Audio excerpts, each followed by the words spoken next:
Now I'm going to discuss with you all about the structure of your messenger RNA, or you can say them as mRNA. So mRNA is a single-stranded RNA molecule, and it is complementary to one of the DNA strands of a gene.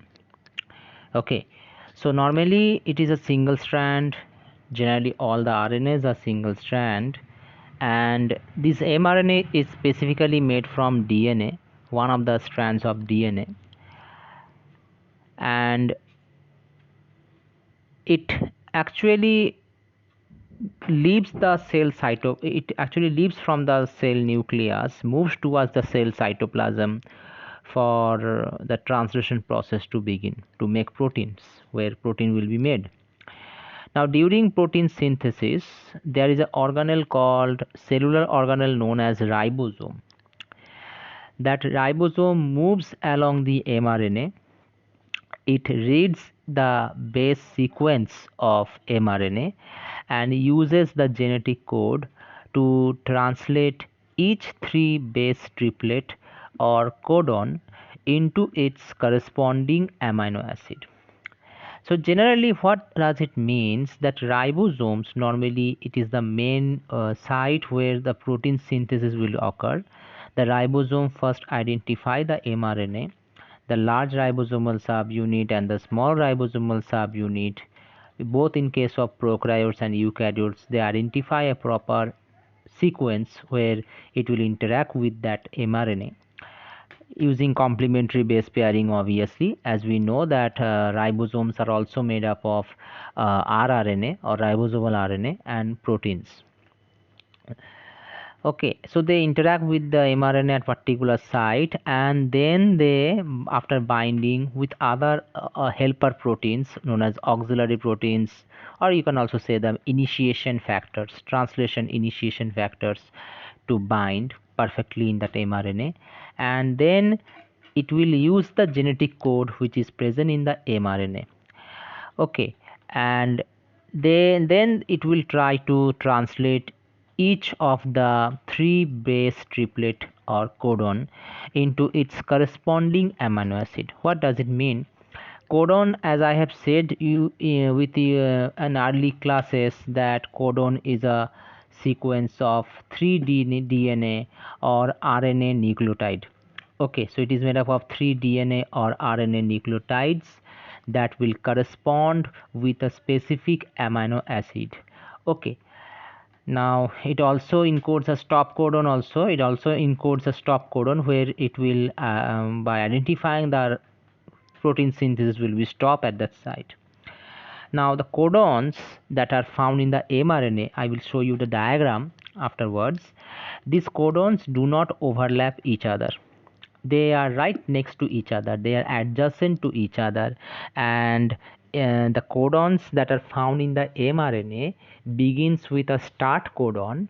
Okay, generally with AUG or GUG in case of prokaryotes. In case of eukaryotes it is only AUG. AUG represents the start codon of mRNA. It is the site where your translation process will begin, your protein synthesis will begin, and it ends with stop codon. Generally the stop codon are UAG, UGA or UAA.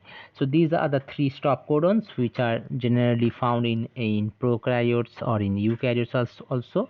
So the codons which are found in the mRNA, they are right next to each other, begins with a start codon, that is AUG or GUG, and there is multiple codons that corresponds to a particular amino acid, and then there will be a stop codon UAG, UGA, UAA. U for uracil, G for guanine, and A for adenine. Okay, you all know. And the whole sequence of this codon that is found within the mRNA molecule is called that open reading frame. Again I repeat, so the stretch of codons that begins with start codon and ends with stop codon, that part is called the open reading frame. So open reading frame is that part where your protein sequence will be encoded, will be translated to form protein. So the ribosome, by identifying the codon sequence one by one, it moves along with the mRNA and codes for the particular amino acid. Okay. So this is a diagram of simply I hope you can able to see diagram of a DNA, that how from the DNA the mRNA is being created. So normally from DNA to be used them as a template, mRNA is formed by the process called transcription, and in this transcription process the main enzyme that is involved is your RNA polymerase. Okay. Further, when I will talk about the transcription process in later videos, you will see that this RNA polymerase is made up of multiple subunits. Okay, it has some subunits part which and also some helper proteins which helps to carry on this transcription process. So you can see that one of the strand of DNA is used as a template to create the RNA, to create the mRNA. Okay, now DNA have two strands, sense strand and antisense strand. Sense strand is called as the template strand, whereas the antisense strand is called non-template strand. Okay, now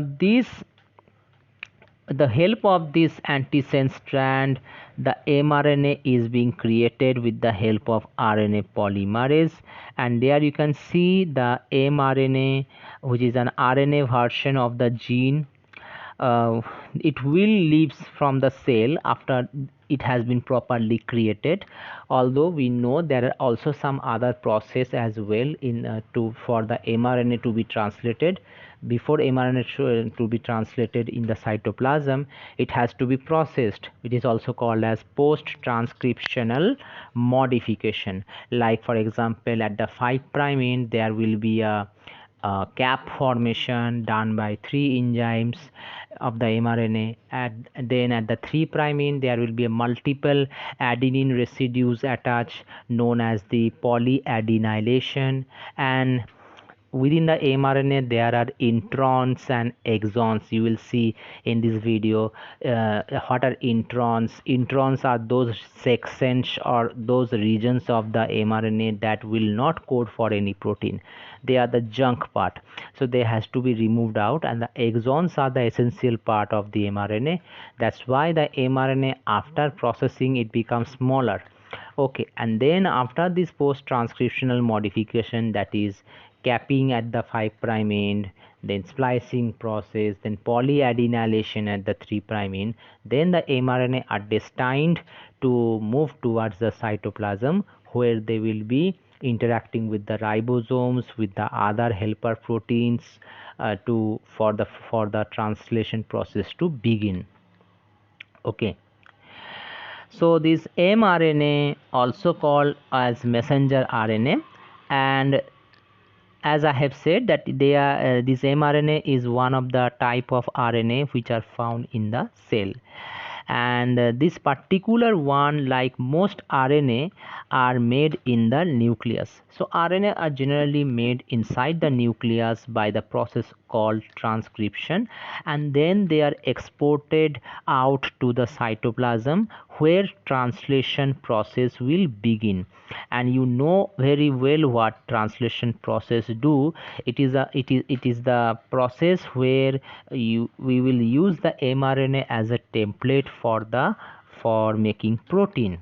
Okay, so in general, one gene, that is the DNA, and for one gene can be transcribed to mRNA molecule, and that mRNA molecule will end up in making one specific protein. Okay, now mRNA is normally created during the process of transcription, where an enzyme called RNA polymerase, they convert the gene into primary transcript called primary transcript mRNA, also known as pre-mRNA. Again I repeat, so after transcription you can see the RNA is being produced catalyzed by the enzyme RNA polymerase, and the RNA that we get is known as the pre-mRNA, or you can say them as primary transcript mRNA. Now this pre-mRNA is not processed, it has to be processed before translation could begin. Before exporting out from the nucleus towards the cytoplasm, this pre-mRNA has to be processed. It consists of introns. What are introns? Introns are those nucleotide sequence that are found within the gene that is removed by the RNA, that is removed through a process called RNA splicing.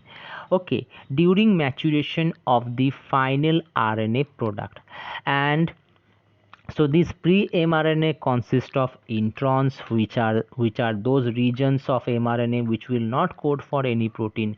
It has to be removed out from the pre-mRNA, okay, by the process called splicing, RNA splicing. Okay, and the exons, which are the regions which will encode the protein, they will bind, okay, by the same process of RNA splicing. So, and there's we made a mature mRNA. Okay, so and not only splicing but other two post transcriptional modifications should be done, like I have said that at the 5 prime end of the pre-mRNA there should be a cap formation which is known as methyl guanosine triphosphate cap. 7 methyl guanosine triphosphate cap is created, catalyzed by 3 enzymes, and at the 3 prime end of this pre-mRNA, polyadenylation means addition of adenine residues will be done for actually for protection of this mRNA, so that it does not get degraded quickly by the enzymes which are found inside the nucleus in the cytoplasm. Okay, and also for identification of the ribosomes and other auxiliary proteins, helper proteins, during translation initiation process. So I will show you the picture now. Okay, so this is a picture. You can see the pre-mRNA. It is also known as hnRNA, or heterogeneous nuclear RNA. Now this is the mRNA which is being produced just freshly during transcription. Okay, now this mRNA that we are talking about, pre-mRNA or heterogeneous nuclear RNA, it has introns, which are the regions of the DNA, which are the regions of the RNA which will not encode for any protein. So these introns has to be removed out from this pre-mRNA by the process called splicing.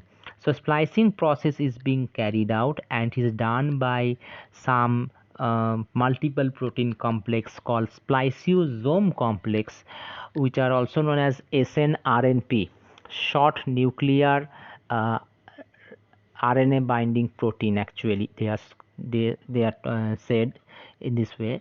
So you can see the region of intron, that there are some specific sites within the intron where these spliceosome complex removes the intron. They bind to the intron into this particular site, and they try to cut out the intron from that site and joins the two exons later on, and joins that in exons later on, and the introns are removed out from the pre-mRNA. So this is this is a multi-step process. When I will detail I will say about the splicing process, you will see.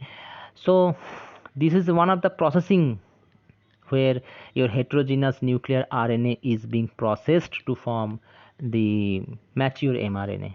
Okay, so you can see the donor site, the branch site, the acceptor site. This I will talk you just a little bit now.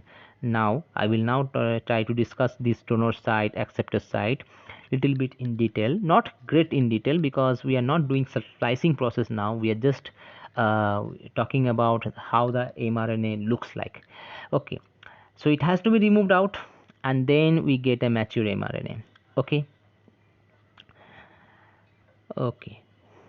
so So the exon are those part of the gene which will encode a part of the final mature mRNA produced by that gene after the introns are being removed out by RNA splicing process. So by the process called RNA splicing, these exons are joined and introns are removed. Okay, now this exon sequence constitute your mature mRNA, and mature mRNA then read by ribosome, but before that, after the mature mRNA is being formed, they are being transported out from the nucleus. Okay, and then this mature mRNA is read by the ribosome in the cytoplasm, or which the ribosome which is attached with the endoplasmic reticulum called rough endoplasmic reticulum, and then utilizing the amino acids carried by the transfer RNA. So they utilize that part. They identify the codon sequence in the mRNA. Then it has three special rooms inside. Okay, called the A site, P site, and E site. You will see later on in this video, later on translation process when I will talk you. So these three sites is allows the tRNA to get inside. Proper codon anticodon recognition occurs between the tRNA with the codon sequence in the mRNA, and tRNA, as I have said in the previous videos, that tRNA carries the specific amino acid, and this mRNA actually catalyze the peptide bond formation. Okay, when that particular tRNA is recognizing a specific codon and bringing that amino acid, this ribosome is catalyzing the binding of these amino acids which are carried by the tRNA. Okay, so all of this process that I have said, they are forming. So all of this process are forming a part of the central dogma of molecular biology, which describes the flow of genetic information in biological system. The central dogma states that the DNA has the information for making proteins. Okay, and that information is first transcribed to form RNA, and that RNA is translated to form the protein. So in this way the flow of information occurs. Now in this figure, wait for a minute, it has been reversely, it has been done. Okay, let me adjust that part. Okay, so in this figure you can see the steps in RNA splicing. Okay, the steps in RNA splicing has been mentioned again. Just an overview. In details I will talk to you in the later videos when I will teach you about the splicing process. So in step 1 you can see that a group of 5 snRNP, that is small nuclear ribonucleoprotein. Okay, small nuclear ribonucleoproteins, which are given as small circles, snRNPs, they are together known as spliceosome complex, or you can also say them as ribonucleoproteins. They are needed to bind to the intron of the pre-mRNA and remove that intron to leave only the exons. You can see them. So these snRNPs bind to the intron and cause it to fold that intron to bring the 5' ends and 3' ends of the intron close together, so that it makes a loop, and that loop is called lariat loop. Okay, and the ends of the exons are also moved closer, so closer that it will join, and that will be also be catalyzed done by this spliceosome complex, by this snRNP, the small ribonucleoproteins catalyze the binding of the exons as well. And in the step 3 you can see the intron detaches and the splice sites connect to make a mature mRNA. The introns were previously thought to be junk. Afterwards, most are used other processes as well. So previously, in old days, scientists thought these introns are junk part only, but they have some certain role in molecular biology, like they prevent the mutation. Okay, they are the sites that if mutation occur, the protein sequence will not get changed. Okay, the nucleotide sequence will not get changed, so they act as a barrier, that as a protection sites. Okay, coming to the next page.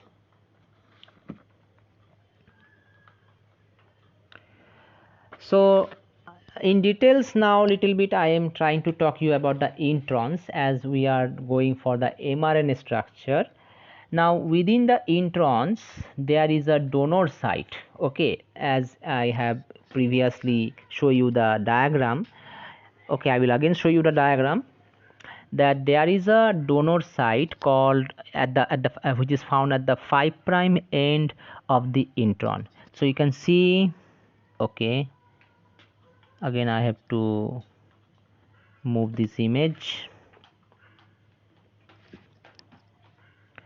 Okay, so if you see horizontally, you can see at the 5 prime end there is a donor site. Okay, there is a donor site at the 5 prime end. Okay, and this donor site represented as GU, it is reaching it has a conserved sequence, that is the sequence which is found in almost in every organism, the GU sequence. Okay, then it has a branch site. Okay, the branch site which is located close to the 3 prime end of the intron. So see, at the 3 prime end of the intron, where the exon is beginning and the intron is ending, there is AG sequence. It is also a conserved sequence. Now there 3 prime splice site occurs. Okay, then there is a acceptor site. Okay, the acceptor site is also located at the 3 prime end. Okay, the acceptor site is also located at the 3 prime end. Sorry for that, I have said little bit wrong. The donor site is the 5 prime site, the GU part, which is the close to the 5 prime end of the intron. The branch site is this wait for a minute. The branch site is the A sequence that you can see, the branch site, and the 3 prime splice site is the AG sequence. Okay, the AG sequence.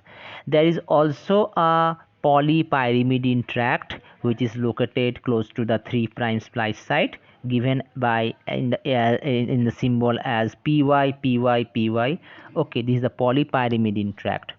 So these are the certain regions, and why I am talking these regions, because these are the regions where the spliceosome complex or the small nuclear ribonucleoproteins will interact with this 5 prime splice site and 3 prime splice site, which are needed for splicing process. Okay, so you can see what I have said. Okay, so as it is given in these notes that within the introns there is a donor site located at the 5 prime end of the intron. There is a branch site which is close to the 3 prime end of the intron. There is a acceptor site which is located into the 3 prime end of intron, which are required for splicing. Okay, the donor site consists of GU sequence, as it is said here, at the 5 prime end of the intron, and they are highly conserved. That means they are found in almost every organisms. You find GU only in that 5 prime splice site, not other sequence. There is and the splice acceptor site at the 3 prime end of the intron. It is a site where the intron is terminating and the new exon is starting. Okay, so the 3 prime end of the intron is the 3 prime splice site or acceptor site, and normally it is having AG sequence. If you see the structure, it has AG sequence if you see, and the 5' splice site have GU sequence. Okay, then just little bit above the 3' splice site there, that is on the upstream means towards the 5' end, just towards the 5' end, just after the 3' splice site is coming, just before that there is a region which is rich in pyrimidines. You know what are pyrimidines? The cytosine and uracil in case of RNA here, and this region is rich in pyrimidines, that's why they are known as polypyrimidine tract. Okay, as written by here. So you can see in this image, you have to just go for vertically and you have to see them. There is a 5' splice site, okay, which is a conserved GU sequence. There is a 3' splice site, AG sequence. Then there is a branch site which is written as A number 3, okay, and there is a polypyrimidine tract which is rich in cytosine and uracil. Okay, so this polypyrimidine tract is a very special region because it is a region where it promotes the assembly of your spliceosome complex, which is actually small nuclear ribonucleoprotein complex made up of 5 subunits, and the region is very rich with pyrimidine nucleotides and the polypyrimidine tract, as the name we see, and it is actually, the length is about 15 to 20 base pairs long. Okay, it is just located simply, I have shown you just small base pairing is shown here, but 15 to 20 base pairs constitute this polypyrimidine tract. Okay, and before the 3' end of the intron is ending. So as DNA genetic information in mRNA is contained in the sequence of nucleotides which are arranged into codons. So the nucleotides that we are saying, we are looking in the DNA, these 3 nucleotides right next to each other, they are coding for a particular amino acid, and 3 nucleotides make up one codon. Okay, and that codon, when they are transcribed into mRNA, we get a ribonucleotides that also code for that particular codon. And each codon, I have already said, they code for a specific amino acid, except the stop codon, because stop codon is the site which, when recognized by the ribosomes, they will end up the translation process. You will see in the when I will talk you about the translation process. Okay, so now I am going to show you the main structure of the mRNA. Just we have to see horizontally. Okay, so you can see here the structure of typical human protein coding mRNA, including the untranslated regions. So this is the main structure of mRNA, the mature mRNA. The main mature mRNA, this is the main structure. So you can see a cap, at the 5' end. This cap is actually made during the post-transcriptional modification, when your premature mRNA, it has to be modified, and this cap formation is catalyzed by 3 enzymes. Okay, the name of the 3 enzymes which are involved in cap formation are your adenyl, I don't know the name actually now, but 3 enzymes are involved. Okay, one is methyl transferase, which will transfer the methyl group. The second one is guanylyl transferase. Okay, and the first one, I think it is it hydrolyzes. Okay, it breaks one of the nucleotides, actually removes one of the nucleotides, so that they can carry out the cap formation. So sorry for that, I don't know the name now at present. So the 5 prime cap formation is catalyzed by 3 enzymes. Okay, 3 enzymes are involved in formation of cap during the post transcriptional modification of this mRNA. Then you can see the 5 prime UTR.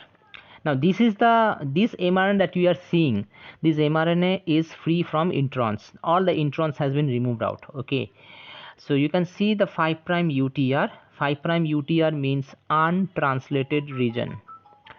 Okay, which is located at the 5 prime end. Now, untranslated region, as the name suggests, this site is not the place where translation process occur. It is a site where the ribosomes will identify and bind only and move towards the region in search of the coding region. Then there is a then you can see a coding sequence.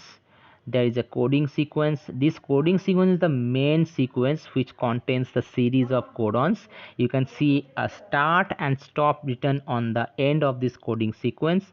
Start is the site where your the translation process will begin, and start, always the start codon is AUG and GUG in case of prokaryotes, and in eukaryotes it is only AUG. Now the start codon actually encodes for an amino acid called methionine. Okay, methionine. In case of eukaryotes it codes for methionine. In case of prokaryotes it codes for N-formyl methionine. Okay, then there is a series of codons right next after each other, next to each other, where the ribosomes will move towards the 3 prime end of this mRNA, and will translate the proteins, and will translate the mRNA codons into the code of proteins. And then there is a stop codon. The stop codon you all know, UAG, UGA and UAA. The stop codon does not code for proper protein, but it is a signal that we have to stop the translation process. The ribosome will disassociate then after this process, after identifying the stop codon. Then you can see again there is a 3 prime UTR, which is again an untranslated region. This is the site where translation does not occur. And right after the 3 prime UTR, at the extreme 3 prime end, you can see a poly A tail. Okay, the poly A tail is also a part of modification of the mRNA during post transcriptional modification. Now poly A tail is rich with adenylate residues which are right next to each other, and it is also done by an enzyme called poly A polymerase. Poly A polymerase is involved. So these are main structure of your mRNA. Okay, so coming to the next part. So I have said the coding regions in details. What I have said, that has been written here in these notes, okay, provided from the internet source. So coding regions are composed of codons which are decoded and translated into proteins by ribosomes. In eukaryotes usually into one, and in prokaryotes usually into several. Okay, now coding regions begin with a start codon and ends with a stop codon. Start codon, I have already said, it is an AUG triplet, and stop codon is UAG, UGA or UAA. Now this is a Latin name that has been given amber or ochre or opal, and this coding region actually tend to be stabilized by internal base pairing that impedes degradation. Okay, now right on the around the coding regions you can see a untranslated region, which I have already shown to you. If you see the untranslated region, the 5 prime untranslated region and the 3 prime untranslated region. So what does untranslated regions do? So untranslated regions are the sections of the mRNA which are located just before the start codon and after the stop codon. These untranslated regions are not translated by the ribosomes. Okay, and we name them. If the untranslated regions located at the 5 prime end, it is called 5 prime UTR. If the untranslated region located at the 3' end, we say them as 3' UTR, and these regions are transcribed within the coding region and thus are exonic as they are present in the mature mRNA. Although they are untranslated, but they are a part of this mRNA because it is the place where the ribosomes will interact with that mRNA. Okay. So several roles in gene expression has been attributed in this untranslated region. When you will see later on the videos about the translation process, you will see this untranslated region provides the platform so that the additional proteins, the helper proteins, or you can say the initiation translation initiation factors, then the mRNA, they able to regulate the translation process. Okay, now the ability of untranslated region to perform these functions depends on the sequence of the untranslated region and can differ between the mRNA. Now this untranslated region can differ between the various mRNA, and it depends on the sequence that what is the function of this UTR, whether they will regulate the flow of genetic information, whether they regulate the translation process or not by binding with certain silencers. Okay, you will see them. There is also an upstream open reading frame also. Okay, which will when you will see when I will study about the gene regulation in eukaryotes at protein level, at translation level, which are found right in the untranslated region. Okay, now the stability of this mRNA can be controlled by the 5' untranslated region or 3' untranslated region due to varying affinity of RNA degrading enzymes called ribonuclease and for ancillary proteins that can promote or inhibit the RNA degradation. So various proteins can degrade the mRNA, and these 5' untranslated region and 3' untranslated regions, they control the stability of the mRNA, that how much time the mRNA will be stable. Okay, by for the affinity of the RNA degrading enzymes called ribonuclease. Ribonuclease can degrade the mRNA. Now, if the affinity of ribonuclease towards the mRNA is being very high by binding with the untranslated region, then the mRNA will be degraded. If the affinity between the untranslated region in the mRNA and the ribonuclease is low, then it will not bind and RNA degradation will not occur. And also some other ancillary proteins are there that can also promote the RNA degradation, like your C-rich stability element, which you will see later on.